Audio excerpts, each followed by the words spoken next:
ମା ମଙ୍ଗଳା ଆଷ୍ଟ୍ର ଓଡ଼ିଆ ତରଫରୁ ସମସ୍ତଙ୍କୁ ସ୍ୱାଗତ। ଜାଣିବା 2026 ମସିହାର ରାଶିଫଳ କିପରି ଭାବେ କଟିବ। ଆମେ କହୁଛେ ନୂଆବର୍ଷ ମାନେ ଇଂରାଜୀ ମତରେ ଏଇଟା ନୂଆବର୍ଷ, ଓଡ଼ିଆ ମତ ନୂଆବର୍ଷ ଏଇଟା ନୁହଁ, ହିନ୍ଦୁ ଧର୍ମର ନୂଆବର୍ଷ ଏଇଟା ନୁହଁ। ଆମେ ବିଚାର କରିବା ଇଂରାଜୀ ମତରେ 2026 ମସିହା ରାଶିଫଳ ମେଷ ରାଶିରୁ ମୀନ ରାଶି ପର୍ଯ୍ୟନ୍ତ ବିଚାର କରିବା କେମିତି କ'ଣ ଚଳନ ଅଛି, କେଉଁ ଗ୍ରହ କେଉଁ ଜାଗାରେ ଅଛନ୍ତି, ଆଗକୁ କ'ଣ ଘଟିବ, ପୁଙ୍ଖାନୁ ଭାବେ ଆଲୋଚନା କରିବା। ଆୟୁ ରକ୍ଷତୁ ମଙ୍ଗଳା, ଧର୍ମ ରକ୍ଷତୁ ପାର୍ବତୀ, ଯଶ କୀର୍ତିସ୍ ଲକ୍ଷ୍ମୀସ୍ୟାଂ, ସର୍ପ ରକ୍ଷତୁ ମଙ୍ଗଳା। ନୀଳାଞ୍ଜନ ସମାଭାସଂ ରବିପୁତ୍ରଂ ୟମାଗ୍ରଜଂ, ଛାୟା ମାର୍ତ୍ତଣ୍ଡ ସମ୍ଭୂତଂ ତଂ ନମାମି ଶନିଶ୍ଚରମ୍। ମା ମଙ୍ଗଳା ପ୍ରଭୁ ଶନିଦେବଙ୍କ ପାଖରେ ପାଦ ତଳେ ଅନନ୍ତ କୋଟି ଦଣ୍ଡବତ। ମା ମଙ୍ଗଳା ପ୍ରଭୁ ଶନିଦେବ ସମସ୍ତଙ୍କର ମଙ୍ଗଳ ବିଧାନ କରନ୍ତୁ। ଏ ଦେଶର ମଙ୍ଗଳ ହେଉ, ବିଶ୍ୱର ମଙ୍ଗଳ ହେଉ, ସମସ୍ତେ ସୁଖ ଶାନ୍ତିରେ 2026 ମସିହାଟି ଅତିବାହିତ ହେଉ ସମସ୍ତଙ୍କର। କାହାର କେମିତି ଅସୁବିଧା ନ ହେଉ, ପ୍ରଭୁ ଜଗନ୍ନାଥଙ୍କ ପାଖରେ ମଧ୍ୟ ଏତିକି ନିବେଦନ ଏବଂ କରୁଣା, ତାଙ୍କର ଆଶୀର୍ବାଦ ଥିବା ଦରକାର। ସମସ୍ତେ ଆନନ୍ଦରେ ରୁହନ୍ତୁ, ସମସ୍ତେ ଭଲରେ ରୁହନ୍ତୁ। ବିଚାର କରିବା 2026 ମସିହାର ରାଶିଫଳ। କେଉଁ କେଉଁ ରାଶି କିପରି ଚଳନ ଅଛନ୍ତି, ମାନେ କେଉଁ ଗ୍ରହ କେମିତି ଚଳନ ହେଉଥିଲା ବିଚାର କରିବା। 2025 ମସିହାରେ କ'ଣ ହୋଇଥିଲା, 2026 ମସିହାରେ କ'ଣ ହେବ ତାହା ଆମେ ଜାଣିବା। ବର୍ଷ ଆରମ୍ଭରୁ ବୃହସ୍ପତି ରହିବେ ମିଥୁନ ରାଶିରେ। ଗୁରୁ ବର୍ଷ ଆରମ୍ଭରୁ ବୃହସ୍ପତି ରହିବେ ମିଥୁନ ରାଶିରେ, ବର୍ଷ ଆରମ୍ଭରୁ ରହିବେ। 1 ଜୁନ 2026 ମସିହା ପର୍ଯ୍ୟନ୍ତ 2 ଜୁନ 2026 ମସିହା ଠାରୁ ବୃହସ୍ପତି ମାର୍ଗୀ ହେବେ କର୍କଟ ଘରକୁ। ମାର୍ଗୀ ଅର୍ଥ କ'ଣ? ମାର୍ଗୀ କାହାକୁ କୁହାଯାଏ? ଏ ତ ବହୁତ ସମୟ ପଳେଇବ, ଏତେ ସମୟ ବିଚାର କରିହେବନି। ବୃହସ୍ପତି ମାର୍ଗୀ ହେବେ କର୍କଟ ଘରକୁ। ଅକ୍ଟୋବର ମାସରେ ବୃହସ୍ପତି ପୁଣି ସିଂହ ରାଶିକି ଚଳନ କରିବେ, ମାନେ କର୍କଟରୁ ପୁଣି ସିଂହକୁ ଯିବେ, ଆଗକୁ ଯିବେ, ସିଂହ ରାଶିକି ଚଳନ କରିବେ। ରାହୁ ବର୍ଷ ଆରମ୍ଭରୁ କୁମ୍ଭ ରାଶିରେ, କେତୁ ବର୍ଷ ଆରମ୍ଭରୁ ସିଂହ ରାଶିରେ ରହିବେ। ରାହୁ ବର୍ଷ ଆରମ୍ଭରୁ କୁମ୍ଭ ରାଶିରେ, କେତୁ ବର୍ଷ ଆରମ୍ଭରୁ ସିଂହ ରାଶିରେ ରହିବେ। 25 ନଭେମ୍ବର 2026 ପର୍ଯ୍ୟନ୍ତ ରାହୁଙ୍କର ରହିବ ବକ୍ରାଚାର ଗତି। 25 ନଭେମ୍ବର 2026 ମସିହା ପର୍ଯ୍ୟନ୍ତ ରାହୁଙ୍କର ରହିବ ବକ୍ରାଚାର ଗତି। ଏବଂ ମକରକୁ ମାନେ ବକ୍ରାଚାର ଗତି ମକରକୁ ରହିବ ରାହୁଙ୍କର। କେତୁ ଚଳନ ହେବେ କର୍କଟ ରାଶିକି। ଶନିଦେବଙ୍କ କଥା ବିଚାର କଲେ 26 ଜୁଲାଇ 2026 ପର୍ଯ୍ୟନ୍ତ ମଧ୍ୟ ମାର୍ଗୀ ରହିବେ ଶନିଦେବ, କିନ୍ତୁ ବର୍ଷ ଆରମ୍ଭରୁ ବର୍ଷ ଶେଷ ପର୍ଯ୍ୟନ୍ତ ସେଇ ମୀନ ରାଶିରେ ହିଁ ରହିବେ। ଶନିଦେବଙ୍କର ଚଳନ ଏ ବର୍ଷ ନାହିଁ। 2 ଚତୁର୍ଥ ବୃହସ୍ପତି ଶନିଦେବଙ୍କର ମଧ୍ୟ ବ୍ୟୟ। ତେଣୁ ଆମେ ଆରମ୍ଭ କରିବା ପ୍ରଥମେ ମେଷ ରାଶିର ବ୍ୟକ୍ତି ବିଶେଷମାନଙ୍କ ପାଇଁ ଏ 2026 ମସିହାଟି କିପରି ଭାବେ କଟିବ। ମେଷ ରାଶିରେ କିଛି ଶୁଭତ୍ୱ ମିଳିବ, କିଛି ଅଶୁଭତ୍ୱ ମଧ୍ୟ ମିଳିବ। କ'ଣ ଶୁଭତ୍ୱ ମିଳିବ, କ'ଣ ଅଶୁଭତ୍ୱ ମିଳିବ, ସେଇଟା ବିଷୟରେ ଆମେ ଆଲୋଚନା କରିବା।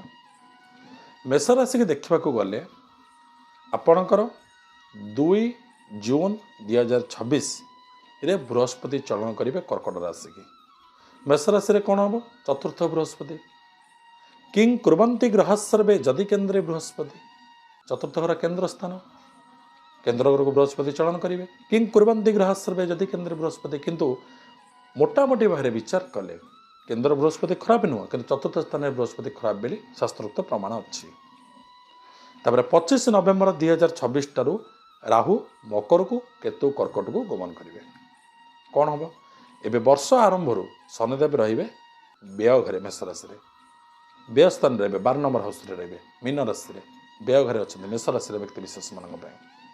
ତାପରେ ରାହୁ ରହିବେ ଏକାଦଶ ସ୍ଥାନରେ, ଶନିଦେବଙ୍କ ଘରେ କୁମ୍ଭ ରାଶିରେ ଏକାଦଶ ସ୍ଥାନରେ ରାହୁ ରହିବେ।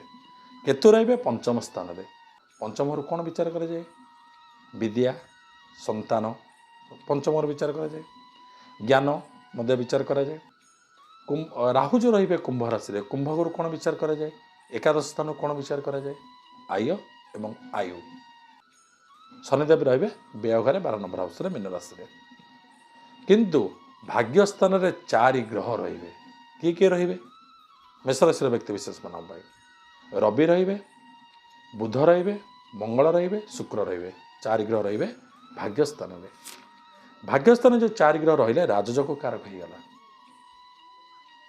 कौन कर वर्षटी तृतीय बृहस्पति हेले जितेबाला 2 जून 2026 बृहस्पति चलन करेंगे कर्कट को कर्कट राशि बृहस्पति होती उच्च मेष दिनेकर वृषे चंद्र मकर मंगल कन्या बुध गुरु कर्कट मीन काने पंगु थे उच्च जाने गुरु होचने कर्कट रे उच्च मंगल होचने मकर रे उच्च मंगल वाला सेनापति गुरु वाला देवगुरु बृहस्पति जिते कर्कट राशि की 2 जून 2026 चलन करेंगे बृहस्पति उच्च राशि की चलन कले चतुर्थ घर हेल्ले उच्च राशि की चलन कले ये बृहस्पति उल्टा फल देवे जोटा नेगेटिव फल देवा कथा से पॉजिटिव फल आसो जो कार्य आपंकर हो पार ना से कार्य जो थे आप ब्रेक धरुला अटकी जाते पूर्व 2025 मसीह बहुत आपंकर जीवन में संघर्षमय करा पड़ी कि 2026 मसीह किसी परिवर्तन हो परिवर्तन मार्ग किसी आसो 2026 मसीह मेष राशि व्यक्ति विशेष मान जो कार्य करेंगे कौन सी कार्य हड़बड़ हेबेनि तरबरिया हेबेनि कार्य करूँ निश्चिंत आपंकर शुभत्व प्रदान हो जेहेतु बृहस्पति उच्च राशि की गमन करेंगे आ गोटे कथा देखा गले मेष राशि अधिपति सेनापति मंगल मंगल हूँ सेनापति राशि अधिपति है मंगल मेष राशि व्यक्ति विशेष अधिपति है मंगल मंगल रे भाग्यस्थान नवम घरे भाग्यस्थान मंगल रे वर्ष आरंभ मंगल रे भाग्यस्थान 4-3 ग्रह सारे युक्त है सेठी गला राजयोग कारक नवम घर भाग्यस्थान जो कार्य आम अटकी जाऊला से कार्य हो परिवार क्षेत्र में आनंद एवं गोटे भल जिन कहूँ 4टा जिनस आप टाइप करूँ मु कहूँ गोटे हूँ फेब्रुआरी मास गोटे जून मास गोटे नवेम्बर मास गोटे डिसेम्बर मास ये 4टा मसरे मेष राशि व्यक्ति विशेष मान स्वास्थ्य प्रति किसी आँच आसपे से सतर्क रहे ये 4टा मास टिपिक रखु ये 4टा मास स्वास्थ्य प्रति टे विपद किसी आसपे अवश्य से दूर विपद ना किंतु किसी हैरान आपण हो पारती एवं मानसिक अशांति जो 4टा मास मानसिक अशांति किसी देखादेव मानसिक अशांति किसी देखादेव तेणुक आमर जो कार्य भाभी चिंती आप कथा कहे मैंने मु शब्द के कहे आपण मन भितर आप वर्ष 2026 में से मोटामोटी भाव भल अच्छी किंतु आपण मु शब्द केतबेले कहे आपण मन भितर क्रिएट मैंने मु सब करुच्ची मु सब जानी मु सब मेष राशि व्यक्ति रक्त रक्तवर्ण रक्त मंगल हूँ रक्त कारक ब्लड कारक ग्रह मंगल मेष राशि अधिपति मंगल जेहेतु मंगल आपंकर अधिपति राशिपति मंगल मंगल हूँ सेनापति 9टा ग्रह भितर तेणुक आपण मन भितर क्रिएट हे मु सब करी मु जहाँ चाहिए सी हम मु अमुक करी मु समय कर मु शब्द को उठे दिंतु मन भर केवे भावतुनि मु सब करदेवी यहाँ मन भर पोछि दिंतु जो कार्य करेंगे भावी चिंती कार्य करेंगे परिवार क्षेत्र में अशांति देखा परिवार क्षेत्र में अशांति किसी लगी रही पारे किंतु आपण वाक्य को जी संयमता आप रखिए आपण कथार बाणी के जी संयमता रखिए आपंकर कौन से असुविधा हो ना कथबार्तार संयमता रखु एवं स्वास्थ्य प्रति देखा गले कौन कौन स्वास्थ्य प्रोब्लेम कर आपणकर कान जनित समस्या पेट जनित समस्या किसी हो पारे से टे सतर्क रे आप जगी रखी चलिए कौन असुविधा हो ना जो कार्य करेंगे भावी चिंती कार्य करेंगे कौन से कार्य तरबरिया करेंगे देखिए आपण 2026 मसीहाटी ए वर्षटी सुख शांति अतिबाहित हो सब कार्य मंगल सब भल जय माँ मंगला जय शनिदेव आ गोटे जिनस कहि मेष राशि व्यक्ति विशेष मानी ଆପଣଙ୍କୁ ଏ ବର୍ଷର ଗୋଟେ ପ୍ରତିକାର କହୁଛି କ'ଣ କରିବେ। ଦୁଃଖୀ ରଙ୍କି ଗରିବ ଅସହାୟ ଲୋକଙ୍କୁ ସାହାଯ୍ୟ କରନ୍ତୁ। ଦୈନିକ ସ୍ନାନ ସରିଲା ପରେ ପ୍ରାତଃ ସ୍ନାନ ଆପଣ କରିସାରିଲା ପରେ ଆପଣ ଯେଉଁ କର୍ମ କରୁଛନ୍ତି, ଅର୍ଥାତ୍ ସରକାରୀ ଚାକିରି ହେଉ କିମ୍ବା ପ୍ରାଇଭେଟ୍ ଜବ୍ ହେଉ, ଯେଉଁ କର୍ମ ଆପଣ କରୁଛନ୍ତି, କର୍ମକୁ ଯିବା ପୂର୍ବରୁ ପ୍ରାତଃ ସ୍ନାନ ସରିଲା ପରେ ଠାକୁରଙ୍କ ପାଖରେ ବସି, ଠାକୁର ଘରେ ବସି ବ୍ରୁଂ ବୃହସ୍ପତୟେ ନମଃ ପ୍ରତ୍ୟେକ ଦିନ ମନ୍ତ୍ର ଜପ କରନ୍ତୁ। ଦେଖିବେ ଆପଣଙ୍କ ଦିନଟି ନିଶ୍ଚିନ୍ତ ମଙ୍ଗଳମୟ ହେବ। ଆରମ୍ଭ କରିବା। ତାପରେ ପରବର୍ତ୍ତୀ ରାଶି ବୃଷ ରାଶି। ବୃଷ ରାଶିରେ ଦେଖିବା 2026 ମସିହାଟି କିପରି ଭାବେ କଟିବ। ବୃଷ ରାଶିର ବ୍ୟକ୍ତି ବିଶେଷମାନଙ୍କ ପାଇଁ ଆଲୋଚନା କରିବା। ବର୍ଷ ଆରମ୍ଭରୁ ବୃହସ୍ପତି ରହିବେ ମିଥୁନ ରାଶିରେ, ବୃହସ୍ପତି ରହିବେ ବୃଷ ରାଶିରେ, ବର୍ଷ ଆରମ୍ଭରୁ ରହିବେ ମିଥୁନ ରାଶିରେ ରହିବେ ବୃହସ୍ପତି, ମିଥୁନ ରାଶିରେ ବୃହସ୍ପତି ରହିବେ ବର୍ଷ ଆରମ୍ଭରୁ। ଶନିଦେବ ରହିବେ ଏକାଦଶ ସ୍ଥାନରେ, 11 ନମ୍ବର ହାଉସରେ ଶନିଦେବ ରହିବେ ମୀନ ରାଶିରେ ବୃହସ୍ପତିଙ୍କ ଘରେ। ରାହୁ ରହିବେ କର୍ମସ୍ଥାନରେ। ଆପଣଙ୍କର କର୍ମ ଯେକୌଣସି କାର୍ଯ୍ୟ କରିବେ ଟିକେ ବାଧା ସୃଷ୍ଟି ହେବ, ସବୁ କ୍ଷେତ୍ରରେ ଟିକେ ଆଗ ପଛ ହେବେ, ଅଟକି ଯିବ କାର୍ଯ୍ୟ, କିନ୍ତୁ ଆପଣ ଚେଷ୍ଟା ଜାରି ରଖନ୍ତୁ। ଯଦି ଆମେ ମନ ଭିତରେ ସବୁବେଳେ ଚାହିଁବା ଆମ ଦ୍ୱାରା ଏ କାର୍ଯ୍ୟ ହେବ, ଯଦି ମନ ଚାହିଁବା କାର୍ଯ୍ୟ ହେଇଯିବ, କଷ୍ଟ ଟିକେ ହେବ କିନ୍ତୁ କାର୍ଯ୍ୟ ହେବ। ଯେହେତୁ ରାହୁ କର୍ମସ୍ଥାନରେ ଅଛନ୍ତି, ଆପଣ ଟିକେ ସତର୍କ ସହକାରେ ଯେଉଁ କର୍ମ କରିବେ, ନୂତନତଃ କାର୍ଯ୍ୟ ଆରମ୍ଭ କଲାବେଳେ ଟିକେ ଚିନ୍ତା କରି ଆରମ୍ଭ କରିବେ। କୌଣସି ନୂତନ ଯୋଜନା, ନୂତନ କାର୍ଯ୍ୟ, ନୂତନ ବ୍ୟବସାୟ କି ନୂତନ କାର୍ଯ୍ୟରେ କିଛି ପଇସା ଇନଭେଷ୍ଟ କରିବା, କି ସେୟାର ମାର୍କେଟ ହେଉ କିମ୍ବା ଆପଣଙ୍କର ଯେକୌଣସି କାର୍ଯ୍ୟରେ ଆପଣ ପଇସା ଇନଭେଷ୍ଟ କରିବାକୁ ଚାହୁଁଛନ୍ତି, ଟିକେ ଭାବି ଚିନ୍ତି କାର୍ଯ୍ୟରେ ଇନଭେଷ୍ଟ କରିବେ, ନହେଲେ ଅର୍ଥ ଉପରେ କିଛି ସଙ୍କଟ ଆସିପାରେ। ତାପରେ ଅଷ୍ଟମ ସ୍ଥାନରେ 4 ଗ୍ରହ ରହିବେ ବର୍ଷ ଆରମ୍ଭରୁ। 4 ଗ୍ରହ କିଏ? ରବି ରହିବେ, ବୁଧ ରହିବେ, ମଙ୍ଗଳ ରହିବେ, ଶୁକ୍ର ରହିବେ। 4ଟା ଗ୍ରହ ଅଷ୍ଟମ ସ୍ଥାନରେ ରହିବେ। ଯେଉଁ ଅଷ୍ଟମ ସ୍ଥାନରେ 4ଟା ଗ୍ରହ, ଅଷ୍ଟମ ଘରୁ କ'ଣ ବିଚାର କରାଯାଏ? ନିଧନ ସ୍ଥାନ। ନିଧନ ଅଷ୍ଟମରୁ ବିଚାର କରାଯାଏ। ଆପଣଙ୍କ ଶରୀରିକ ପୀଡ଼ା ଟିକେ ବୃଦ୍ଧି ହୋଇପାରେ। ଆଉ ମାତୃ ଆଉ ପିତୃ ତାଙ୍କର ମଧ୍ୟ ଶାରୀରିକ ପୀଡ଼ା ବୃଦ୍ଧି ହୋଇପାରେ। ସେଥିପାଇଁ ଟିକେ ସତର୍କ ରହିବେ। ଯେହେତୁ 4 ଗ୍ରହ ଅଷ୍ଟମ ଘରେ, ଅଷ୍ଟମ ତଣ୍ଡା ନିଧନ ସ୍ଥାନ, ତେଣୁ ଟିକେ ଜଗି ରଖି ଚଳିବା ନିହାତି ଆବଶ୍ୟକ। ନୂତନତଃ ଯୋଜନା ଯଦି ଆରମ୍ଭ କରୁଛନ୍ତି କିମ୍ବା ନୂତନତଃ ଗାଡ଼ି ମଟର, ଘର ବାଡ଼ି ଜାଗା ଯଦି କିଣିବାକୁ ଚାହୁଁଛନ୍ତି, ଭାବି ଚିନ୍ତି କରିବେ, ନିଶ୍ଚିନ୍ତ ଆପଣଙ୍କର ମଙ୍ଗଳ ହେବ। 2 ଜୁନ୍ 2026 ମସିହା ପରେ ବୃହସ୍ପତି ଚଳନ କରିବେ କର୍କଟ ରାଶିରେ। ବୃଷ ରାଶିରେ କ'ଣ ପଡ଼ିବ? କର୍କଟ ରାଶି ଯେତେବେଳେ ବୃହସ୍ପତି ଚଳନ କରିବେ, ତୃତୀୟ ବୃହସ୍ପତି ହେଇଯିବ ବୃଷ ରାଶିରେ। ତୃତୀୟ ବୃହସ୍ପତି ହେଇଯିବ। ତୃତୀୟ କ'ଣ କରାଯାଏ? ତୃତୀୟ ବୃହସ୍ପତି କ'ଣ କରେ? ସେଇଟା ଭାଇ ବନ୍ଧୁ କୁଟୁମ୍ବ ସ୍ଥାନ। ପରିବାର ଲୋକ ପରିବାରରେ ମଧ୍ୟ ଅଶାନ୍ତି ଲାଗି ରହିବ, ପରିବାର କ୍ଷେତ୍ରରେ ମଧ୍ୟ ଭଲ ରହିବନି। ଆପଣ ଠିକ୍ କହୁଥିବେ, ଆପଣଙ୍କ କାର୍ଯ୍ୟକୁ ଅନ୍ୟମାନେ ପସନ୍ଦ କରିବେନି। ଆପଣ ଠିକ୍ ଚାଲୁଥିବେ, ଆପଣଙ୍କ କାର୍ଯ୍ୟକୁ ଅନ୍ୟମାନଙ୍କୁ ଭଲ ଲାଗିବନି। ଆପଣ ଚାହିଁବେ ଭଲ କରିବା ପାଇଁ, ଆପଣ ଭଲ କଲାବେଳେ ଆପଣଙ୍କ କାର୍ଯ୍ୟକୁ କେହି ବିଶ୍ୱାସ କରିବେ ନାହିଁ। ତେଣୁକରି ସମସ୍ତଙ୍କ ଭିତରେ ସମ୍ପର୍କ ରଖିବା ଦରକାର, ସୁସମ୍ପର୍କ ବୃଦ୍ଧି ହେବା ଦରକାର। ଆପଣ ଚାହିଁଲେ ନିଶ୍ଚିନ୍ତ ହେବ। ସୁସମ୍ପର୍କ ଯେତେ ବୃଦ୍ଧି ହେବ, ଆପଣଙ୍କର କିଛି ଅସୁବିଧା ହେବନି। ଆପଣ ଟିକେ ଧୈର୍ଯ୍ୟ ରଖିବାକୁ ପଡ଼ିବ। 2026 ମସିହାଟି ଯେତେ ଧୈର୍ଯ୍ୟ ରଖିବେ ସେତେ ଉପକୃତ ହେବେ। ବାଣୀର ସଂଯମତା ରଖିବେ।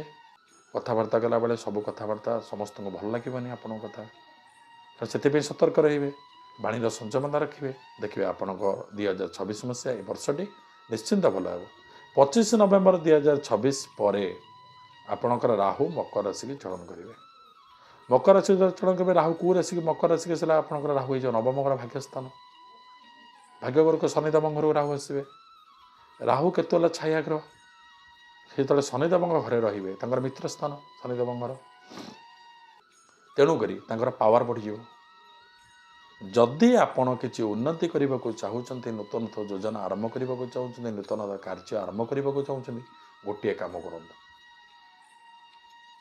ଆପଣ ପ୍ରତ୍ୟେକ ଦିନ ଓଂ ସଂ ଶନିଶ୍ଚରାୟ ନମଃ ଏହି ମନ୍ତ୍ରକୁ ଜପ କରନ୍ତୁ। ନ୍ୟାୟର ଠାକୁର ନ୍ୟାୟର ଦେବତା ପ୍ରଭୁ ଶନିଦେବ।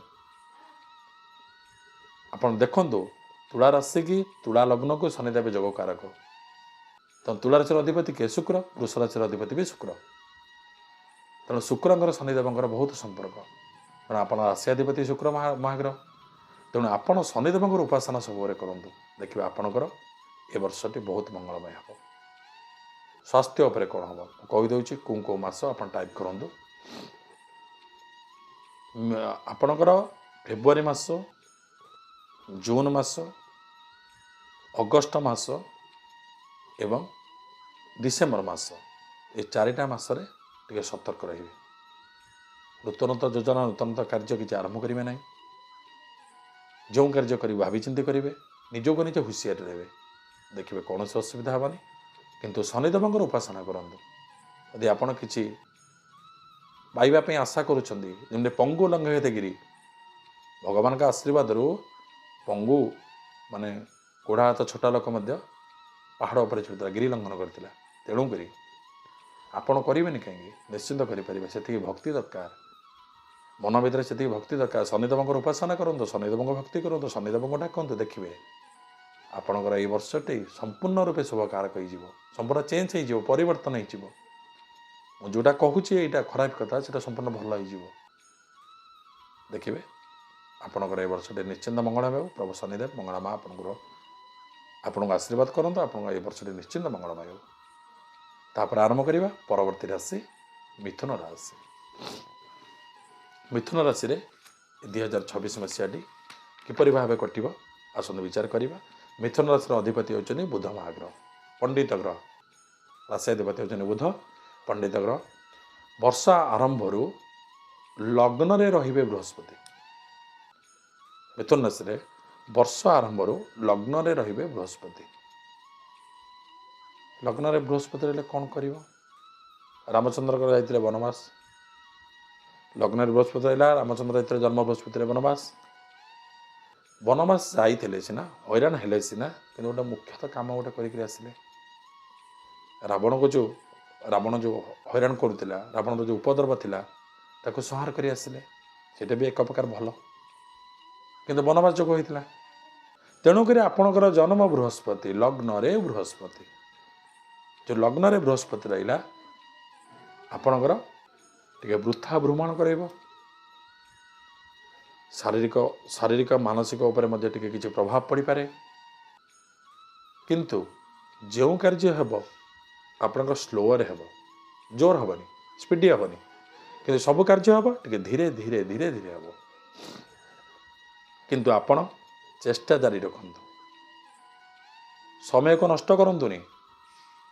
ଆପଣଙ୍କ ଜନ୍ମ ବୃହସ୍ପତି ଥିଲେ ମଧ୍ୟ ସମୟକୁ ନଷ୍ଟ କରନ୍ତୁନି। ସମୟ ଠିକ୍ ବାଗରେ ରଖନ୍ତୁ, କାର୍ଯ୍ୟ କରନ୍ତୁ, ଫଳ ମିଳିବ, କିନ୍ତୁ ଟିକେ ବିଳମ୍ବରେ ମିଳିବ। ତାପରେ ବିଚାର କରିବା ଶନିଦେବ କେଉଁଠି ରହିଲେ ବର୍ଷ ଆରମ୍ଭରୁ? ଶନିଦେବ ରହିବେ କର୍ମସ୍ଥାନରେ, 10ମ ସ୍ଥାନରେ, କର୍ମ ଘରେ। ମୀନ ରାଶିରେ ବୃହସ୍ପତି ଘରେ ଶନିଦେବ ରହିବେ। ଯେଉଁ କର୍ମସ୍ଥାନରେ ଶନିଦେବ ରହିବେ, ଆପଣ କର୍ମକ୍ଷେତ୍ରରେ କିଛି ବି ହେବନି ଆପଣଙ୍କର। କିନ୍ତୁ ହେବନି, ମୁଁ କହିଲେ ହେବନି ବୋଲି ହେବନି, କିଛି ହେବନି। କେମିତି ହେବନି? ଆପଣ ଶନିଦେବଙ୍କର ଉପାସନା କରିବା ଦରକାର, ନ୍ୟାୟରେ ରହିବା ଦରକାର, ସମସ୍ତଙ୍କୁ ଦାନ ଧର୍ମ କରିବା ଦରକାର, ଦୁଃଖରେ କିଏ ଗରିବଙ୍କୁ ଚିହ୍ନିବା ଦରକାର, ଅସହାୟଙ୍କୁ ସାହାଯ୍ୟ କରିବା ଦରକାର, ପଶୁଜନ୍ତୁମାନଙ୍କୁ ଦାନା ଖାଇବା ଖାଦ୍ୟ ଦେବା ଦରକାର। ତାହେଲେ ଶନିଦେବଙ୍କର ଆଶୀର୍ବାଦ ପଡ଼ିବ, ଆପଣଙ୍କର ପୁରା ଓଲଟା ହେଇଯିବ। ସେ ନ୍ୟାୟର ଠାକୁର, ନ୍ୟାୟର ଦେବତା। এই ଶନିଦେବ ଗ୍ରହରାଜ, 9ଟା ଗ୍ରହ ଭିତରେ ବଳବାନ ହେଉଛନ୍ତି ଶନିଦେବ। ତେଣୁ 10ମ ସ୍ଥାନରେ ଯେତେବେଳେ ଶନିଦେବ ଆପଣଙ୍କର କର୍ମସ୍ଥାନରେ ଅଛନ୍ତି, ଇଏ ସୁଯୋଗ ଆଉଥରେ ଆସିବନି, ଇଏ ସୁଯୋଗ ଆଉ ମିଳିବନି। ଆପଣ ଯଦି ଲାଭରୁ ଲାଭ ପାଇବାକୁ ଚାହୁଁଛନ୍ତି, ତାହେଲେ ଶନିଦେବଙ୍କର ଉପାସନା କରନ୍ତୁ। ଯେହେତୁ 10ମ ଘରେ କର୍ମସ୍ଥାନରେ ଶନିଦେବ ରହିବେ, ଏ ବର୍ଷକ ଯାକ ରହିବେ। ଶନିଦେବଙ୍କ 25 ନଭେମ୍ବର 2026 ଠାରୁ ରାହୁ ଏବେ ମାର୍ଗୀ, ମିଥୁନ ରାଶିର ବ୍ୟକ୍ତି ବିଶେଷମାନଙ୍କ ପାଇଁ କହୁଛି। ରାହୁ ଏବେ ମାର୍ଗୀ ହୋଇ ମକରକୁ ଯିବେ। ମକର ଘରେ ରାହୁ ରହିବେ 8ମ ଘରେ, ଶନିଦେବଙ୍କ ଘରେ ମକର ରାଶିରେ ଶନିଦେବଙ୍କ ଘରେ 8ମରେ ରହିବେ। 8ମ ଘର ନିଧନ ବିଚାର କରାଯାଏ। କେତୁ କର୍କଟକୁ ଯିବେ, କେତୁ ଦ୍ୱିତୀୟ ସ୍ଥାନକୁ ଯିବେ, ଧନ ଘରକୁ ଯିବେ। ଦ୍ୱିତୀୟ ସ୍ଥାନ ଧନ ମଧ୍ୟ ବିଚାର କରାଯାଏ, କର୍କଟ ରାଶିକୁ ଯିବେ କେତୁ। ଯେତେବେଳେ ଚନ୍ଦ୍ରଙ୍କ ଘରକୁ କେତୁ ଯିବେ ଏଠି ଗ୍ରହଣ ଯୋଗ ସୃଷ୍ଟି ହେବ। ଚନ୍ଦ୍ର ଯୁକ୍ତ କେତୁ ଗ୍ରହଣ, ଚନ୍ଦ୍ର ଯୁକ୍ତ ରାହୁ ଗ୍ରହଣ। ଯେତେବେଳେ କେତୁ ଯିବେ ଚନ୍ଦ୍ରଙ୍କ ଘରକୁ କେତେ ତାରିଖରୁ 25 ନଭେମ୍ବର 2026 ଠାରୁ ସେଠି ସେଇ ଟାଇମ୍ଟା ଆପଣ ଟିକେ ଜଗିବା ଦରକାର। ସେଇ ଟାଇମ୍ଟା ଆପଣଙ୍କର ବହୁତ ଟେନସନ୍ ବଢ଼ିବ। ସେଇ ଟାଇମ୍ ତକ ଆପଣ ପ୍ରଥମରୁ ଆଦ୍ୟ ବର୍ଷର ଆରମ୍ଭରୁ ଯଦି ଶନିଦେବଙ୍କର ଉପାସନା କରିବେ, ଶନିଦେବଙ୍କୁ ଭକ୍ତି କରିବେ, ଶନିଦେବଙ୍କୁ ଡାକିବେ, ନ୍ୟାୟରେ ରହିବେ, ଉଚିତ ମାର୍ଗରେ ରହିବେ, ଠିକ୍ ମାର୍ଗରେ ଧନ କମାଇବେ, ଆପଣଙ୍କର କୌଣସି ଅସୁବିଧା ହେବନି। ଅଗଗୋଡ଼ରେ କଣ୍ଟା ମଧ୍ୟ ବସିବନି। ନ୍ୟାୟର ଦେବତା, ନ୍ୟାୟର ଠାକୁର, ଜୀବନ୍ତ ଠାକୁର ଶନିଦେବ। ତେଣୁ କର୍ମ ଘରେ ଯେତେବେଳେ ଶନିଦେବ ଅଛନ୍ତି ଏ ସୁଯୋଗ ଆଉଥରେ ଆପଣଙ୍କୁ ଆସିବନି। ତେଣୁ ଆପଣ ସେଇ ଅନୁସାରେ ଭକ୍ତି କରନ୍ତୁ, ଶନିଦେବଙ୍କ ଉପାସନା କରନ୍ତୁ, ତାଙ୍କୁ ଡାକନ୍ତୁ, ଆପଣ ଛକା ପିଟିବେ। ତାପରେ ଆଉ ଗୋଟେ କଥା କହିବି, କେତୁ ଯେଉଁ କର୍କଟ ରାଶିକି ଚଳନ ହେବେ 25 ନଭେମ୍ବର 2026 ମସିହାରେ, କେତୁ ଯେଉଁ କର୍କଟ ରାଶିକି ଚଳନ ହେବେ ମିଥୁନ ରାଶିର ବ୍ୟକ୍ତିବିଶେଷମାନଙ୍କ ପାଇଁ ଦ୍ୱିତୀୟ ଘର ଧନସ୍ଥାନ ବିଚାର କରାଯାଏ ଏବଂ ରୋଗ ବି ବିଚାର କରାଯାଏ, ଆଂଶିକ ରୋଗ ବି ବିଚାର କରାଯାଏ। ଯଦି ଶନିଦେବଙ୍କର ପ୍ରଭାବ, ଶନିଦେବଙ୍କର ଆଶୀର୍ବାଦ ଯଦି ଆପଣଙ୍କ ଉପରେ ରହିଲା, ରାହୁ କେତୁଙ୍କର ପ୍ରଭାବ ମଧ୍ୟ ଆପଣଙ୍କ ଉପରେ ପଡ଼ିବ ନାହିଁ। ଚଳନ ହେଲେ ମଧ୍ୟ ଆପଣଙ୍କ ଫଳ କେବେ ମନ୍ଦ ଦେବନି, କୌଣସି ଅସୁବିଧା ମଧ୍ୟ ହେବନି। ଟିକେ ସ୍ୱାସ୍ଥ୍ୟ ପ୍ରତି ଯତ୍ନବାନ ହେବେ। ଫାଷ୍ଟଫୁଡ଼ ଖାଇବେନି, ତେଲ ମସଲା ଜାତୀୟ ଖାଦ୍ୟ ଖାଇବେନି। ଟିକେ ଜଗିବେ, ଖାଦ୍ୟ ପାଇଁ ଟିକେ ସତର୍କ ହେବେ, ଜଗିବେ ଏବଂ ଯୋଗ ପ୍ରାଣାୟାମ ମଧ୍ୟ କରନ୍ତୁ ଦୈନିକ। କୌଣସି ରୋଗ ମଧ୍ୟ ଆପଣଙ୍କ ସ୍ୱାସ୍ଥ୍ୟ ଉପରେ କିଛି ହାନି ହେବନି। ଠିକ୍ ମାର୍ଗରେ ରୁହନ୍ତୁ, ଉଚିତ ମାର୍ଗରେ ରୁହନ୍ତୁ, ଉଚିତ କାର୍ଯ୍ୟ କରନ୍ତୁ, ଶନିଦେବଙ୍କୁ ଭକ୍ତି କରନ୍ତୁ, ଯେହେତୁ କର୍ମ ଘରେ ଶନିଦେବ ଅଛନ୍ତି। ଆପଣଙ୍କର 2026 ମସିହାଟି ଏ ବର୍ଷଟି ଅତ୍ୟନ୍ତ ମଙ୍ଗଳମୟ ହେବ ଏବଂ ଶୁଭରେ କଟିବ। ମା ମଙ୍ଗଳା, ପ୍ରଭୁ ଶନିଦେବ ଆପଣଙ୍କୁ ଆଶୀର୍ବାଦ କରନ୍ତୁ। ମିଥୁନ ରାଶିର ବ୍ୟକ୍ତିବିଶେଷମାନଙ୍କ ପାଇଁ ଏ ବର୍ଷଟି ବହୁତ ମଙ୍ଗଳମୟ ହେବ। ତାପରେ ପରବର୍ତ୍ତୀ ରାଶି ଆରମ୍ଭ କରିବା କର୍କଟ ରାଶି। କର୍କଟ ରାଶିର ବ୍ୟକ୍ତିବିଶେଷମାନଙ୍କ ପାଇଁ 2026 ମସିହା ଏ ବର୍ଷଟି କିପରି ଭାବେ କଟିବ ଆସନ୍ତୁ ଜାଣିବା। କର୍କଟ ରାଶିରେ ବର୍ଷର ଆରମ୍ଭରୁ ବୃହସ୍ପତି ରହିବେ ବ୍ୟୟ ସ୍ଥାନରେ। ବ୍ୟୟ ଘର କିଏ? ବୃହସ୍ପତି ବ୍ୟୟ ଘର କିଏ? ବ୍ୟୟ ସ୍ଥାନ କେମିତି ହେଲା? ମିଥୁନ ଘରେ ବୃହସ୍ପତି ରହିବେ। ମିଥୁନ ଘରେ ବୃହସ୍ପତି ରହିଲେ କର୍କଟ ରାଶିରେ ପଡ଼ିଲା ବ୍ୟୟ ସ୍ଥାନ 12 ଘରେ। ଏବଂ ବର୍ଷ ଆରମ୍ଭରୁ ଭାଗ୍ୟ ଘରେ ଶନିଦେବ ରହିବେ। ଭାଗ୍ୟ ସ୍ଥାନରେ ଶନିଦେବ ରହିବେ, ନବମ ଘର ଭାଗ୍ୟ ଘର। ଯେମିତି ମିଥୁନ ରାଶିର ବ୍ୟକ୍ତିବିଶେଷମାନଙ୍କ ପାଇଁ କହିଲି 10ମ ଘରେ କର୍ମସ୍ଥାନରେ ଶନିଦେବ ରହିବେ, କୌଣସି ଅସୁବିଧା ହେବନି। ଯଦି ଭାଗ୍ୟ ଘରେ ଶନିଦେବ ରହିଲେ ମଧ୍ୟ କୌଣସି ଅସୁବିଧା ହେବନି। ଆପଣ ସେଇ ଟାଇପ୍ର ହେବାକୁ ଚାହିଁବେ। କ'ଣ ହେବ ଆପଣଙ୍କର? ମୁଁ ଶବ୍ଦକୁ ହଟେଇବେ। ମନ ଭିତରୁ ମୁଁ ସବୁ କରୁଛି, ମୁଁ ସବୁ ଜାଣିଛି, ମୁଁ ସବୁ କାର୍ଯ୍ୟ କରୁଛି, ମୋଠରୁ କେହି ଜାଣିଲା ବାଲା ନାହାନ୍ତି, ମୋଠରୁ କେହି ଜ୍ଞାନକାର ନାହିଁ, କି ମୋଠରୁ କେହି ଅଧିକା କର୍ମ କରୁନାହାନ୍ତି। ମୁଁ ଶବ୍ଦ ମନ ଭିତରୁ କାଢ଼ି ଦିଅନ୍ତୁ, ବହିଷ୍କାର କରନ୍ତୁ ମୁଁ ଶବ୍ଦ।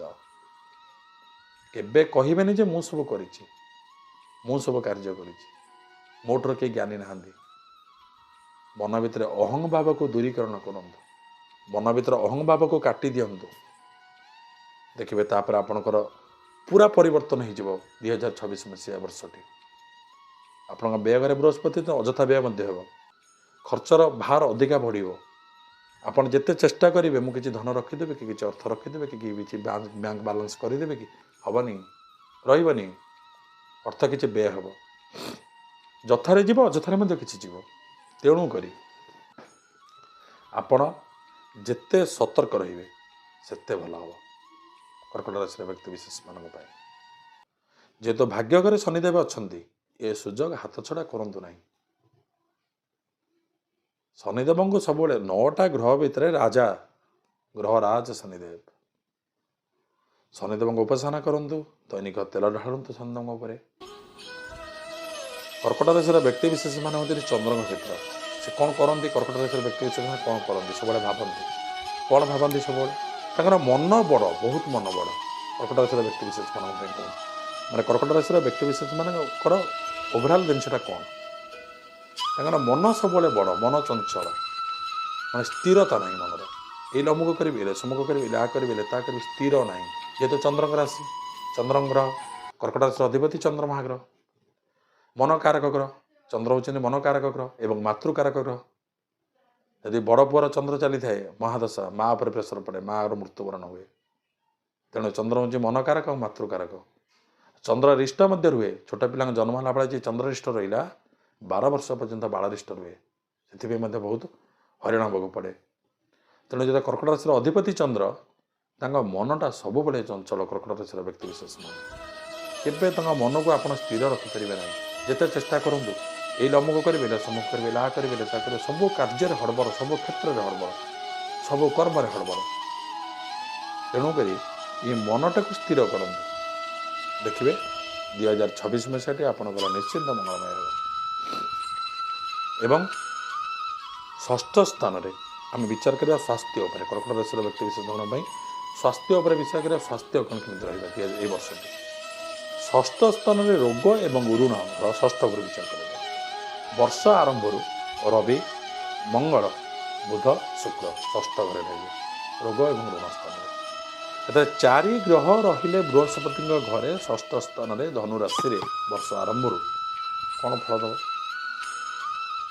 स्वास्थ्य आप जत्नवान हे कि मुंडजनित समस्या हो पारे मुंडजनित समस्या किसी हो पारे कि आमर श्वास थंडा जनित समस्या श्वास से क्षेत्र में आपंकर किसी रोग सृष्टि हो पाए जेहेतु बृहस्पति घरे एवं ब्लड जनित इनफेक्शन ब्लड कारक मंगल भी रोचे षष्ठ ना जो मंगल ब्लड कारक रोग किसी माने रक्त जनित समस्या किसी हो पाए तेणुक से सतर्क रहिए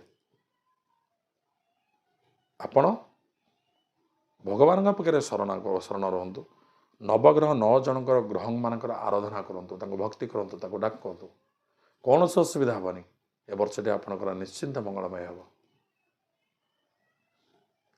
किंतु 25 नवेम्बर 2026 ठारू राहु मार्गी हे 25 नवेम्बर 2026 ठारू राहु मार्गी हे मकर राशि गमन करेंगे मकर राशि जो गमन करेंगे सप्तम स्थान स्त्री घर को राहु आसवे शनिदेव घर स्त्री घर को राहु आसवे सप्तम राशि की सप्तम स्थान को एवं केतु गमन करेंगे कर्कट स्थान को कर्कट स्थान केतु गमन कले आप कर्कट राशि राशियाधिपति हो अर्थ राशि जन्म हे कर्कट जन्म केतु पड़ो जन्म केतु पड़ो 25 नवेम्बर 2026 ठारू टे हुशियारी कि दाम्पत्य जीवन पर प्रभाव पड़ पाए स्त्री उपर किसी प्रभाव पड़ पाए से सतर्क रहिए एवं निजर मुखर वाणी के नियंत्रण रखिए जदि किसी आपन को सहीबा को पड़ुछि आपन सहीबा को पड़िबो आपन पर किसी प्रेसर आउछि आपन पार्टी मुख करेंगे किसी कहबे ना परिवार भितर दाम्पत्य जीवन उपर प्रभाव देखा आ स्त्री स्वास्थ्य प्रति जत्नवान हे किसी स्वास्थ्यगत समस्या हो पारे 25 नवेम्बर 2026 ठारू जगरे चलतु शनिदेव उपासना करूँ बृहस्पति महाग्रह उपासना करूँ राहु महाग्रह केतु महाग्रह उपासना करूँ कौन असुविधा हे समस्त बीज मंत्र दैनिक ठाकुर घरे बस प्रातः स्नान कर नवग्रह 9टा ग्रहंकर बीज मंत्र आपण थरे थरे हो जप करूँ आराधना करूँ डाकतु नवग्रह 9 जन आ शनिदेव उपासना एपरी भाग में करूँ जेहेतु भाग्यकार आपंकर शनिदेव रे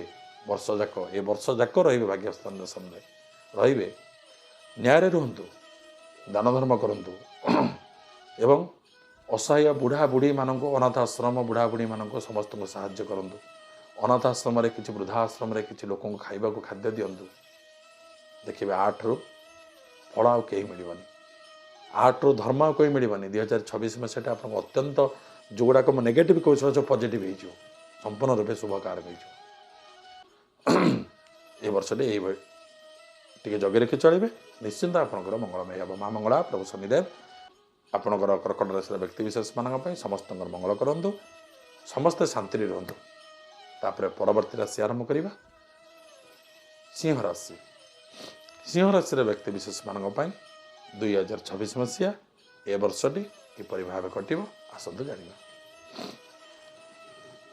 सिंह राशि वर्ष आरंभ शनिदेव रे अष्टम घरे अष्टम स्थान रे रे शनिदेव मीन राशि ବର୍ଷ ଆରମ୍ଭରୁ ବୃହସ୍ପତି ରହିବେ ଏକାଦଶ ସ୍ଥାନରେ ସିଂହ ରାଶିର ବ୍ୟକ୍ତି ବିଶେଷ 11 ନମ୍ବର ହାଉସରେ ରହିବେ ବୃହସ୍ପତି। ବର୍ଷ ଆରମ୍ଭରୁ ପଞ୍ଚମ ଘରେ ରହିବେ ରବି ବୁଧ ମଙ୍ଗଳ ଏବଂ ଶୁକ୍ର। ବର୍ଷ ଆରମ୍ଭରୁ ପଞ୍ଚମରେ ରହିବେ। କ'ଣ କରିବ ଫଳ? ସିଂହ ରାଶିର ବ୍ୟକ୍ତି ବିଶେଷମାନଙ୍କ ପାଇଁ ଯେହେତୁ ବୃହସ୍ପତି ଏକାଦଶ ସ୍ଥାନରେ ରହିବେ ଅତ୍ୟନ୍ତ ଶୁଭକାରକ।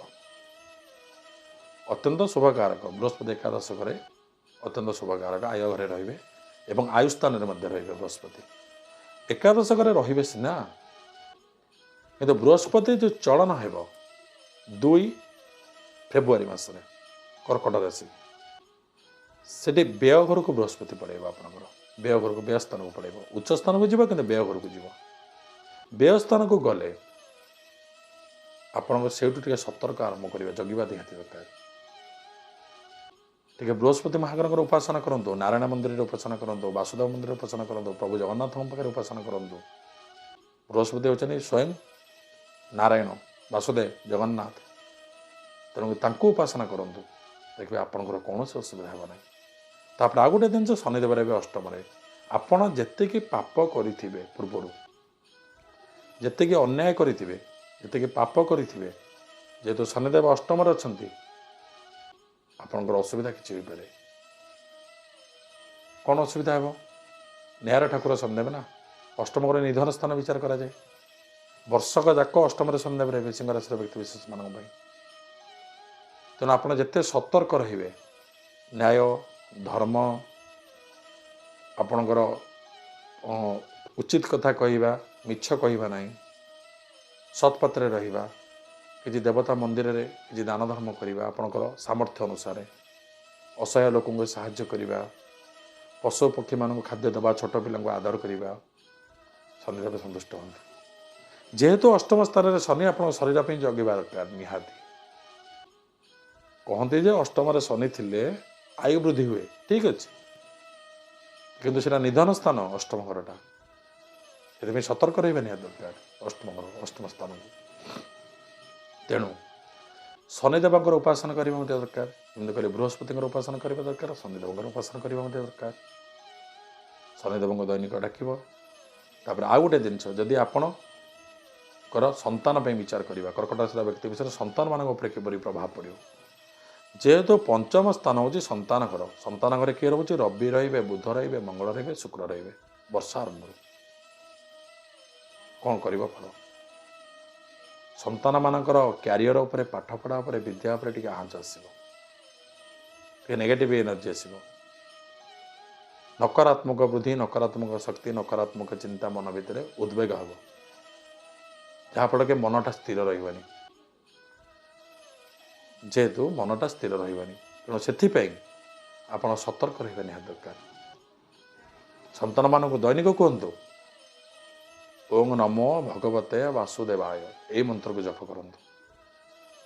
ଆପଣ ବି ଜପ କରନ୍ତୁ, ସନ୍ତାନମାନଙ୍କୁ କୁହନ୍ତୁ ଏଇ ମନ୍ତ୍ରଟି ଜପ କରିବା ପାଇଁ। ଦ୍ୱାଦଶକାର ବାସୁଦେବ ମନ୍ତ୍ର, ଓಂ ନମୋ ଭଗବତେ ବାସୁଦେବାୟ, ଓಂ ବ୍ରୁଂ ବୃହସ୍ପତେ ନମଃ, ଓಂ ସଂ ଶନିଶ୍ଚରାୟ ନମଃ, ଏହି ମନ୍ତ୍ରକୁ ଜପ କରନ୍ତୁ।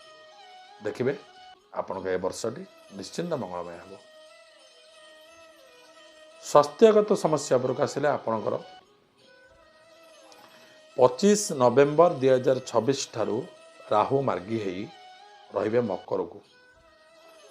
ମକର ତ ରାହୁ ମାର୍ଗୀ ହେବେ, ଆପଣଙ୍କର ଷଷ୍ଠ ଘର ରୋଗ ସ୍ଥାନ ପଡ଼ିଯିବ। ସିଂହ ରାଶିର ବ୍ୟକ୍ତି ବିଶେଷମାନଙ୍କ ପାଇଁ କହୁଛି। 25 ନଭେମ୍ବର 2026 ଠାରୁ ରାହୁ ମାର୍ଗୀ ହେବେ ମକର ରାଶିକି। ମକର ରାଶିରେ ଆପଣଙ୍କର ପଡ଼ିଯିବ ଷଷ୍ଠ ରାହୁ। ଷଷ୍ଠ ହେଉଛି ରୋଗ ଋଣ, ଷଷ୍ଠ ସ୍ଥାନ ବିଚାର କରାଯାଏ। ଯେହେତୁ ରାହୁ ଛାୟା ଗ୍ରହ, ଶନିଦେବଙ୍କର ଯେତେବେଳେ ରାହୁ ରହିବେ, ମିତ୍ର ସ୍ଥାନରେ ରହିବେ, ରାହୁଙ୍କର ପାୱାର ବଢ଼ିଯିବ। 25 ନଭେମ୍ବର 2026 ଠାରୁ ସ୍ୱାସ୍ଥ୍ୟ ପାଇଁ ଆପଣ ଯତ୍ନବାନ ହେବେ ମୁଖ୍ୟତଃ। ତାପରେ କେତୁ ଜଳିବେ କର୍କଟ ରାଶିକି। କର୍କଟ ରାଶିରେ କେତୁ ଥିଲେ, କେତୁ ବ୍ୟୟ ସ୍ଥାନରେ ରହିବେ। କେଉଁଠି? ଚନ୍ଦ୍ରଙ୍କ ଘରେ ରହିବେ। ଚନ୍ଦ୍ରଙ୍କ ଘରେ କେତୁ ରହିଲେ କ'ଣ କରିବ? ଗ୍ରହଣ ଯୋଗ ହେଇଯିବ।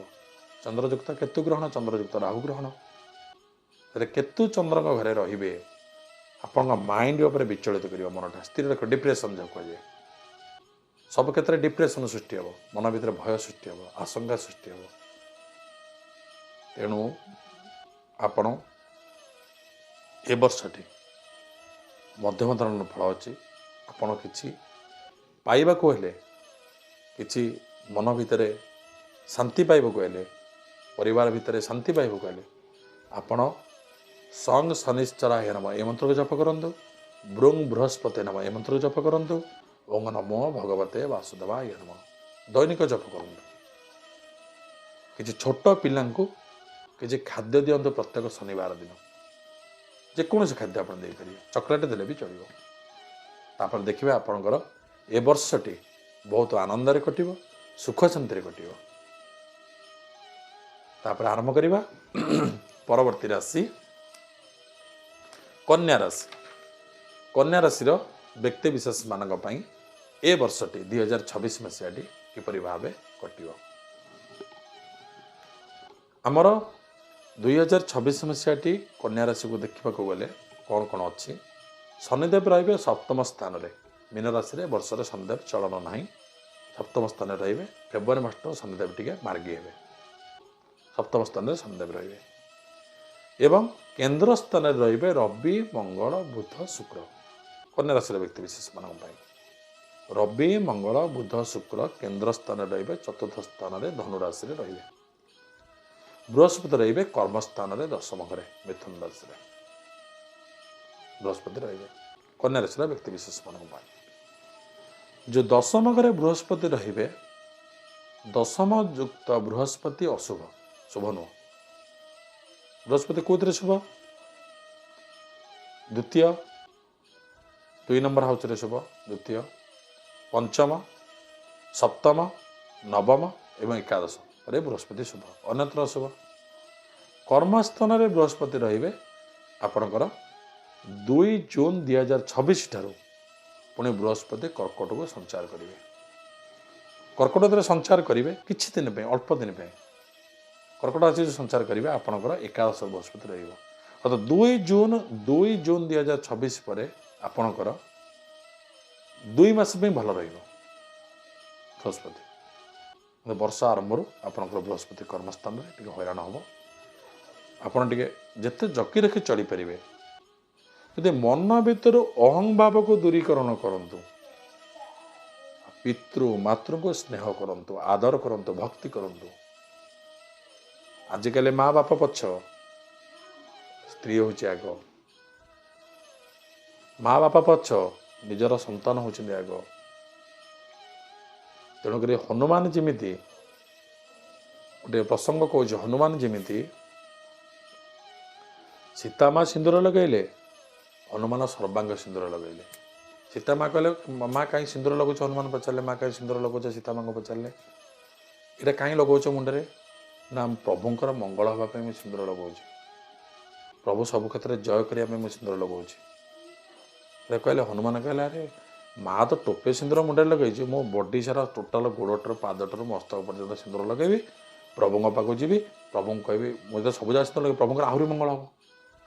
ପ୍ରଭୁଙ୍କ ଯାଇ ପହଞ୍ଚିଗଲେ, ପ୍ରଭୁଙ୍କୁ କେମିତିଆ ସୁନ୍ଦରିଆ ଦେଖାଯାଉଛନ୍ତି ଦେଖିଲେ, ସିନ୍ଦୁର ଲଗେଇଛି ସବୁ ଯାକ ଗୋଡ଼ଠାରୁ ମୁଣ୍ଡ ପର୍ଯ୍ୟନ୍ତ। ପ୍ରଭୁ ହସିଲାରେ, ହନୁମାନ ଏଇ କି ଅବସ୍ଥା ତୋର? ନା ମୁଁ ସୁନ୍ଦର ଲାଗୁନି? ତୁ ଏତେ ସିନ୍ଦୁର କାହିଁ ବୋଳିଛୁ? ନା ମା ଟୋପେ ସିନ୍ଦୁର ଲଗାଇଲେ, ମୁଁ ସର୍ବାଙ୍ଗ ସିନ୍ଦୁର ଲଗାଇଲି ଆପଣଙ୍କ ମଙ୍ଗଳ ପାଇଁ। ତେଣୁକରି କହିବାର ପ୍ରସଙ୍ଗ, କନ୍ୟା ରାଶିର ବ୍ୟକ୍ତିବିଶେଷ ମାନେ ଯଦି କିଛି ପାଇବାକୁ ଅଛି, ଆପଣଙ୍କୁ ସେ କାର୍ଯ୍ୟ କରିବାକୁ ପଡ଼ିବ ଏ ବର୍ଷଟି। କାହିଁକି ମୁଁ କହୁଛି, ଆପଣଙ୍କ ସପ୍ତମ ଘରେ ଶନିଦେବ ଅଛନ୍ତି, ଏ ବର୍ଷ ଯାକ ରହିବେ ସପ୍ତମ ସ୍ଥାନରେ। ବିଦେଶ ଯାତ୍ରା, ବାଣିଜ୍ୟ, ବେପାର, ଦୂରଯାତ୍ରା ଏବଂ ଶରୀର ଉପରେ ଆହାଞ୍ଚ, ସ୍ତ୍ରୀ ସପ୍ତମ ସ୍ଥାନରେ ବିଚାର କରାଯାଏ। ଯେହେତୁ ଶନିଦେବ ସପ୍ତମରେ ରହିବେ, ଆପଣ ଟିକେ ଜଗି ରଖି ସବୁ କାର୍ଯ୍ୟ କରିବେ, ନ୍ୟାୟରେ କାର୍ଯ୍ୟ କରିବେ। କିନ୍ତୁ ଆପଣଙ୍କୁ ଲୋକ ଭଲ କଥା କହିବେ, ଆପଣ ତାକୁ ଖରାପ ଭାବିବେ। ଆପଣଙ୍କ ପରିବାର ଲୋକ ବୁଝେଇବେ, ଏ କାର୍ଯ୍ୟଟି କରନି, ଏ କାର୍ଯ୍ୟରେ ଅସୁବିଧା ଅଛି କି ଇଏ ଅଛି, ଆପଣ କିନ୍ତୁ ସେ କଥା ଶୁଣିବେନି। ଆପଣ ଆଗେ ମୁଁ କରିବି, ସବୁଥିରେ ମୁଁ, ସେ ମୁଁ ଶବ୍ଦଟା ମନ ଭିତରେ ହଟେଇବାକୁ ପଡ଼ିବ। ଯଦି ହଟେଇ ପାରିବେ, ତାହେଲେ କନ୍ୟା ରାଶିର ବ୍ୟକ୍ତିବିଶେଷ ମାନେ ଏ ବର୍ଷଟି ବହୁତ ଆନନ୍ଦରେ କଟିବ। ମନ ଭିତରେ ଅହଂଭାବ କାଢ଼ି ଦିଅନ୍ତୁ, ମନ ଭିତରେ ଅଶାନ୍ତି କାଢ଼ି ଦିଅନ୍ତୁ, ମନ ଭିତରକୁ ଚଞ୍ଚଳ କରନ୍ତୁ। ଦେବତା କାର୍ଯ୍ୟ, ପିତୃମାତୃଙ୍କର ସ୍ନେହ ଭକ୍ତି ଆଦର କରନ୍ତୁ, ପିତୃମାତୃଙ୍କ ଦୈନିକ ସେବା କରନ୍ତୁ ଏବଂ ବୃଦ୍ଧା ଆଶ୍ରମରେ କିଛି ଦାନ କରନ୍ତୁ। देखिए आपणकर ए वर्षटी अत्यंत भलरे कटिବ तापर 25 नवेम्बर 2026 ठारू राहु मार्गी हेबे राहु जीवे मकर को मकर को राहु जीवे पंचम घर को जीवे संतान घर को आपड़ जदि विवाहित एवं आपणकर संतान अच्छा पंचम स्थान जेतले राहु जीवे आपड़ से विद्या पर संतान मानकर किसी खराब हो पारे से सतर्क रहा निहाती आवश्यक एवं केतु जीवे कर्कट राशि एकादश घर को आपड़ से आयटा आयुटा अर्थात जो पतन में आय करेंगे से पतन में व्यय हम केबेठारू 25 नवेम्बर 2026 ठारू आपण टिके जेते जगी रखी चलिए एवं भगवान को उपासना करेंगे आपड़ जो ठाकुर को भल पाते सब डाकिबे सदा सर्वदा डाकिबे शनिदेवर उपासना करेंगे बृहस्पति महागणकर उपासना करेंगे मोटामोटी भाव विचार कले 9टा ग्रहंकर उपासना करंतु 9टा ग्रह को भक्ति करंतु 9टा ग्रहंकर बीज मंत्र दैनिक जप करंतु जेते कर्म थो जेते आपण हैरान हूँ जेते डेरी हो जाऊ एतक करी जातु देखिए आपणकर ए वर्षटी निश्चित मंगलमय हम ग्रह रूपी जनार्दन ग्रह मान कौन करती ग्रह भगवान बा ग्रह मान को ऑर्डर करछंदी केते दंड देवे ए लोक केते पाप करिछि केते अन्याय करिछि ए दंड पाइबो किमिति दंड दिया हबो ग्रह मान से दायित्व भगवान बांटी छंदी स्वयं भगवान ग्रह रूपी जनार्दन ग्रह बंटा ही ग्रह मान तेणु आप निजको निजे संशोधन करेंगे पितृमातृ को स्नेह करेंगे भक्ति करेंगे देखिए आपणकर ए वर्षटी बहुत आनंद कटे एवं स्त्रीर स्वास्थ्य प्रति जत्नवान हेबे आपण ए वर्षक पर्यंत गोटे बढ़िया उपाय बताऊँ आप ए वर्षक जाक आपण शनिदेव मेला करूँ शनिदेव उपरे तेल ढालतु राशि तेल अर्पण करूँ देखिए आपणकर जिमिति हेले मंगल हे कौन असुविधा हेब ना आ पितृमातृ को स्नेह करूँ संतान मान विद्या हाँच किसी आसो ये जो प्रतिकार गुड़ा बतेले गुड़ा जो करते आप सब परिवर्तन मार्ग आप सृष्टि सब परिवर्तन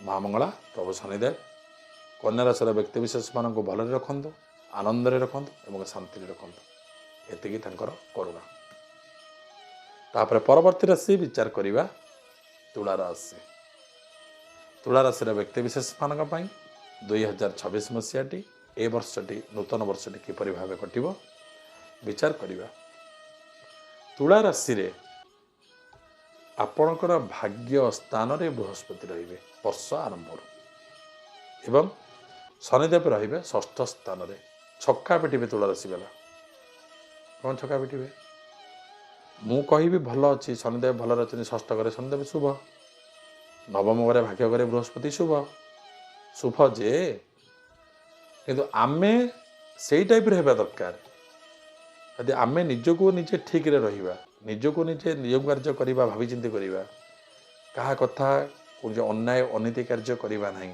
ताले आमको ठीक फल देवे शनिदेव एवं बृहस्पति यदि आमर ग्रह भल अच्छे आम शुणिले तुला राशि व्यक्ति विशेष मान 2026 मसीह संपूर्ण भल अच्छी आम शुणिले आम शुणिला आम खराब कम करवा तो उल्टा फल आसो भल फल आसोनी आपण मैंने भावे आम शुणीदेल 2026 मसीह तुला राशि बहुत भल अच्छे एत खराब हो खराब हेनी आपड़ जो ठीक जगार रे ठीक कार्य करेंगे ठीक कर्म करेंगे ताल आपंकर कौन असुविधा हेनी जेहेतु शनिदेव षष्ठ स्थान अच्छा बृहस्पति अच्छा नवम घरे भाग्य स्थान त्रिकोण स्थान त्रिकोण केन्द्र ठार आहरी अधिका पावरफुल बृहस्पति कि मिथुन राशि अच्छा शत्रु स्थान अच्छा बृहस्पति भी चलन हो बृहस्पति भी चलन हे सिंह राशि की कर्कट राशि की चलन हे 2 जून 2026 पर 2 जून 2026 पर ठारू पुणी चलन हे परिवर्तन करेंगे सिंह राशि की सिंह राशि की चलन करेंगे आप पुणी एकादश बृहस्पति हो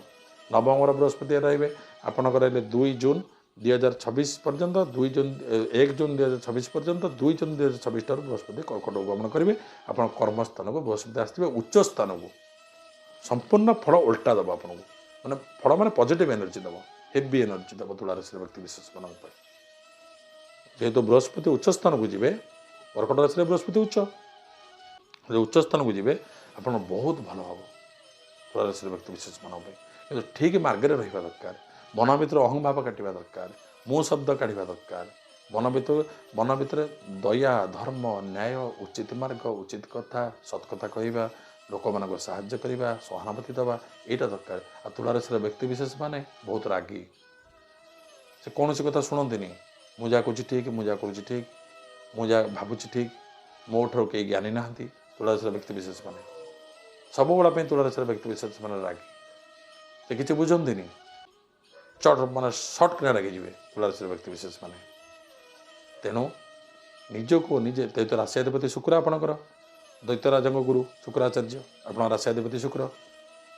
ତେଣୁ ଆପଣ ଯେତେ ଶାନ୍ତରେ ରହିବେ, ଯେତେ ଶାନ୍ତରେ ରହିବେ, ଯେତେ ମନ ଭିତରେ ଠିକ୍ କାର୍ଯ୍ୟ କରିବେ, ଯେଉଁଟା ଭାବିବେ 5 ଜଣଙ୍କ ପରାମର୍ଶ ନେଇ ସେ କାର୍ଯ୍ୟ କରିବେ, ଆପଣଙ୍କର ଭଲ ଅଛି, ଆହୁରି ଭଲ ହେବ। ଏ ବର୍ଷଟି ଭଲ ଅଛି, ଆହୁରି ଭଲ ହେବ। ତେଣୁ ଠିକ୍ ଜାଗାରେ ଠିକ୍ କର୍ମ କରନ୍ତୁ, ନିଶ୍ଚିନ୍ତ ଆପଣଙ୍କୁ ଭଲ ଫଳ ମିଳିବ। ଆଉ ତାପରେ ବିଚାର କରିବା ସ୍ୱାସ୍ଥ୍ୟ ପ୍ରତି। ଏ ବର୍ଷର ସ୍ୱାସ୍ଥ୍ୟ କେମିତି ରହିବ ତୁଳାରାଶିର ବ୍ୟକ୍ତିବିଶେଷମାନଙ୍କ ପାଇଁ। ସ୍ୱାସ୍ଥ୍ୟ ଘରକୁ ବିଚାର କଲେ ଆପଣଙ୍କର ସ୍ୱାସ୍ଥ୍ୟ ଘର ରହିଲା ଶନିଦେବ ଷଷ୍ଠ ସ୍ଥାନରେ, ରୋଗ ଋଣ ସ୍ଥାନ। ଶନିଦେବ ରହିଲେ ମୀନ ରାଶିରେ ବୃହସ୍ପତି ଅଙ୍ଗରେ, ତୁଳାରାଶି କି ଷଷ୍ଠ ଶନିଦେବ ଅତ୍ୟନ୍ତ ଶୁଭ ଯେ ଆପଣ ଯଦି ଠିକ୍ ମାର୍ଗରେ ରହିବେ ଶନିଦେବ ଠିକ୍ ଫଳ ଦେବେ। ଆପଣ ଯଦି ଭୁଲ ମାର୍ଗରେ ରହିବେ ଶନିଦେବ ଭୁଲ ଫଳ ଦେବେ। ମୁଁ କହୁନି ତୁଳାରାଶିରେ ଶନିଦେବ ଷଷ୍ଠରେ ଶୁଭକାରକ, ସମସ୍ତେ ବି କହିବେ ଶୁଭକାରକ। ତୁଳାରାଶିର ବ୍ୟକ୍ତିବିଶେଷ ପାଇଁ ଶନିଦେବ ବଢ଼ିଆ ଜାଗାରେ ଅଛନ୍ତି, ବଢ଼ିଆ ଫଳ ଦେବ, ସମସ୍ତେ ବି କହିବେ ଏ କଥା। କିନ୍ତୁ ଠିକ୍ ମାର୍ଗରେ ଠିକ୍ କାର୍ଯ୍ୟ କଲେ ଠିକ୍ ଫଳ ମିଳିବ। ଯଦି ଆପଣ ଭୁଲ ମାର୍ଗରେ କାର୍ଯ୍ୟ କରିବେ ଆପଣଙ୍କୁ ଭୁଲ ଫଳ ମିଳିଥିବ, ଶନିଦେବ ଦେବେ। ନ୍ୟାୟର ଠାକୁର ନା, ତେଣୁକରି ଅସହାୟ ଲୋକଙ୍କୁ ସାହାଯ୍ୟ କରନ୍ତୁ, ଦାନ ଧର୍ମ କରନ୍ତୁ, ଶନିଦେବଙ୍କର ଉପାସନା କରନ୍ତୁ। ଯେହେତୁ ତୁଳା ରାଶିକି ଶନିଦେବ ହେଉଛନ୍ତି ଯୋଗକାରକ ଗ୍ରହ, ମନେ ରଖନ୍ତୁ। ତୁଳା ରାଶିକି ଶନିଦେବ ହେଉଛନ୍ତି ଯୋଗକାରକ ଗ୍ରହ, କାରଣ ବହୁତ ଭଲ ଶନିଦେବ ତୁଳା ରାଶିକି। ତେଣୁକରି ତୁଳା ରାଶିକି ଯୋଗକାରକ ସମ୍ପର୍କ ଗ୍ରହ ହେଉଛି ଶନିଦେବ। ତେଣୁ ଶନିଦେବଙ୍କ ଆରାଧନା କରନ୍ତୁ, ଶନିଦେବଙ୍କ ଭକ୍ତି କରନ୍ତୁ, ଶନିଦେବଙ୍କୁ ଡାକନ୍ତୁ, ସବୁବେଳେ ସଦାସର୍ବଦା ଆପଣ ଡାକନ୍ତୁ, ଶନିଦେବଙ୍କର ଉପାସନା କରନ୍ତୁ। ଦେଖିବେ ଆପଣଙ୍କର ଗୋଡ଼ରେ ଗୋଟେ କଣ୍ଟା ବି ପଶିବନି। ଏବଂ ଟିକେ ପିତୃମାତୃଙ୍କ ଉପରେ ଟିକେ ପ୍ରେସର ପଡ଼ିପାରେ 2026 ମସିହା ଆସି। 2026 ମସିହାଟି ତୁଳାରାଶିର ବ୍ୟକ୍ତିବିଶେଷମାନଙ୍କ ପାଇଁ ପିତୃମାତୃଙ୍କ ଉପରେ ଟିକେ ସମସ୍ୟା ଆସିପାରେ, କିଛି ଶାରୀରିକ ପୀଡ଼ା ଉପରେ, ସେଥିପାଇଁ ଟିକେ ସତର୍କ ରହିବେ। ଏ ବର୍ଷଟି ଆପଣଙ୍କର ମୋଟାମୋଟି ଭାବରେ ଭଲ ଅଛି। ମା ମଙ୍ଗଳା, ପ୍ରଭୁ ଶନିଦେବ ତୁଳାରାଶିର ବ୍ୟକ୍ତିବିଶେଷମାନଙ୍କୁ ସମସ୍ତଙ୍କୁ ଭଲରେ ରଖନ୍ତୁ। ଏତିକି ଆପଣଙ୍କ ପାଖରେ ମନେ